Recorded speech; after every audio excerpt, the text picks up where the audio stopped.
नमस्कार दोस्तों, मेरा नाम डॉक्टर पुष्पन कुमार पटेल है और मैं एक ऑन्कोलॉजिस्ट हूँ।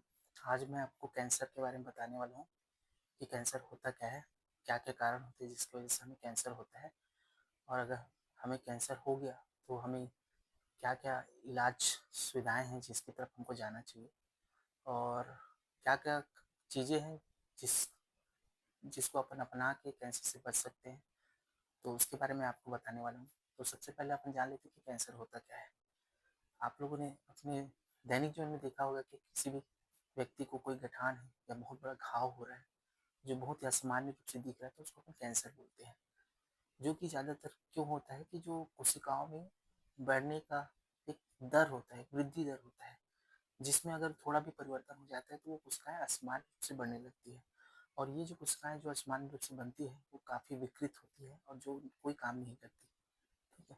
और यही हमको बाहरी शरीर में हमको गठान या बड़े घाव के रूप में या सिर्फ आंतरिक अंगों के गठान के रूप में हमको जांच में दिखाई देती है। उदाहरण के लिए अगर इस प्रकार का गठान अगर स्तन में मिलता है तो वो ब्रेस्ट कैंसर के सम लक्षण हो सकते हैं। और मान लीजिए कोई असामान्य अल्सर या घाव हमारे मुंह के अंदर मिलते हैं तो मुंह के वो कैंसर हो सकता है। या इसी तरह के जिस अंग में उस तरह के गठान या घाव दिखेंगे वो उस अंग से संबंधित कैंसर हो सकते हैं। वर्तमान में कैंसर मरीजों की संख्या में काफ़ी बढ़ोतरी हम देख रहे हैं। इसका पहला मुख्य कारण है कि लोगों के बीच कैंसर के प्रति जागरूकता बढ़ी है। लोग कैंसर के बारे में जानने लगे हैं विभिन्न स्वास्थ्य कर्मियों के माध्यम से और दूसरा कई प्रकार के कार्यक्रम भी इसके लिए चलाए जा रहे हैं ताकि लोगों के बीच कैंसर की जानकारी ज़्यादा से ज़्यादा पहुँच सके। दूसरा कारण बेहतर सुविधा और टेक्नोलॉजी के माध्यम से हम कैंसर को बहुत ही शुरुआती स्टेज में अपन जांच से पता लगा सकते हैं। तो अभी कई ऐसी सुविधाएं या जांच की तकनीकें विकसित हो चुकी है जिससे अपन बहुत ही शुरुआती स्टेज में कैंसर का पता लगा सकते हैं। तो ये भी एक कारण है जिस कैंसर मरीजों की संख्या। तीसरा कारण ये भी है कि हॉस्पिटल और पॉलीक्लिनिक जैसे स्वास्थ्य केंद्रों की संख्या में भी काफ़ी बढ़ोतरी हुई है जिससे लोग ज़्यादा से ज़्यादा कुछ भी तकलीफ होने पे या कैंसर से संबंधित लक्षण आने पे यहाँ पर जाते हैं और जो वहाँ पे डॉक्टर या चिकित्सक होते हैं उनके द्वारा कैंसर से संबंधित जांच किया जाता है और बहुत ही शुरुआती स्टेज में इसका पता चल जाता है। इसकी वजह से भी कैंसर के मरीजों की संख्या में भी बढ़ोतरी है। चौथा कारण ये भी है कि हमारी सरकार भी कैंसर के प्रति काफ़ी जागरूक हुई है। हमें सरकार भी कैंसर के लिए कई तरह के प्रोग्राम चला रही है ताकि ये मरीजों की पहचान बहुत ही शुरुआती स्टेज में की जा सके। जैसे कि national programme for non communicable disease जिसमें मुख्यतः स्तन कैंसर, मुंह के कैंसर और गर्भाशय के मुंह के कैंसर पर ज़्यादा ध्यान दिया गया है ताकि ये मरीजों की संख्या को ज़्यादा से ज़्यादा अपन पता कर सकें और उनको शुरुआती स्टेज में इलाज प्रदान करें। पांचवा महत्वपूर्ण कारण है जिसकी वजह से कैंसर की संख्या बढ़ी है वो है हमारे जीवन शैली में परिवर्तन। जो हम ये तंबाकू, बीड़ी, सिगरेट, जर्दा, खैनी, गुड़ाखू ये जो पदार्थों का सेवन कर रहे हैं ये भी कैंसर कारक हो सकते हैं। और कई तरह के इन्फेक्शन भी है जो कैंसर कराते हैं। जैसे कि गर्भाशय मुंह के कैंसर की बात की जाए तो वो ह्यूमन पेपिलोमा वायरस के इन्फेक्शन की वजह से होता है। गर्भाशय मुंह का कैंसर ऐसे महिलाओं में भी बढ़ जाता है जिनमें मल्टीपल सेक्सुअल पार्टनर और पुअर हाइजीन की हिस्ट्री हो यानी साफ सफाई की कमी, वो भी आगे चलकर गर्भाशय मुंह का कैंसर पैदा कर। कई तरह के जलवायु परिवर्तन और कॉस्मिक रेस भी कैंसर होने का कारण हो सकती है।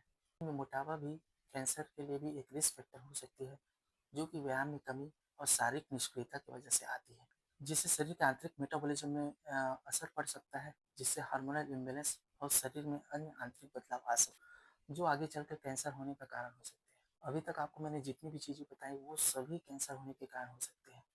अतः इससे बचने के उपाय आप खुद ही समझ सकते हैं। अगर आप इन सब चीज़ों पर ध्यान देंगे तो हो सकता है आप कैंसर के होने से आप बचाव कर सकते हैं।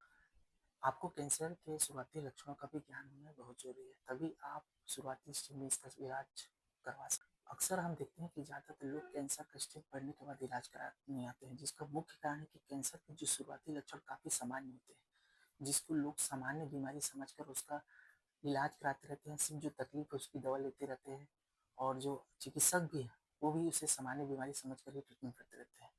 और इस दौरान जो कैंसर का स्टेज है बढ़ जाता है और हो सकता है वो इतना अनियंत्रित हो जाए कि वो दूसरे अंगों में भी फैल सकता है। ऐसी स्थिति में कैंसर का इलाज करना काफ़ी मुश्किल हो जाता है। मैं ये नहीं कहता कि आप हर एक तकलीफ को कैंसर से जोड़ें, बट अगर आपको कोई तकलीफ बार-बार हो रही है और कुछ इलाज लंबे समय से चलने के बावजूद भी ठीक नहीं हो रहा है, तो एक बार कैंसर को भी ध्यान में रखते हुए उससे संबंधित जाँच करा के अवश्य देखें। कैंसर के लक्षण अलग-अलग कैंसर के लिए अलग-अलग प्रकार से हो सकते हैं।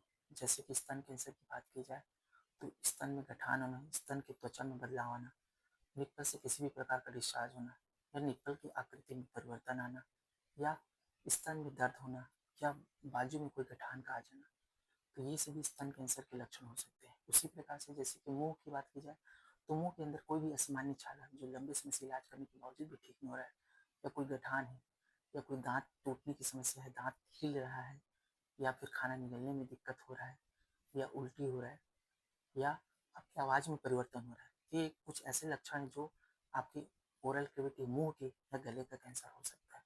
इसी प्रकार से बात की जाए जैसे गर्भाशय मुँह के कैंसर की, अगर किसी महिला में सफ़ेद पानी बहुत लंबे समय से जा रहा है या खून जा रहा है या लैट्रिन जो है रुक-रुक के हो रहा है या पेशाब में खून जा रहा है या कमर में दर्द है, तो ये गर्भाशय मुँह के कैंसर के लक्षण हो सकते हैं।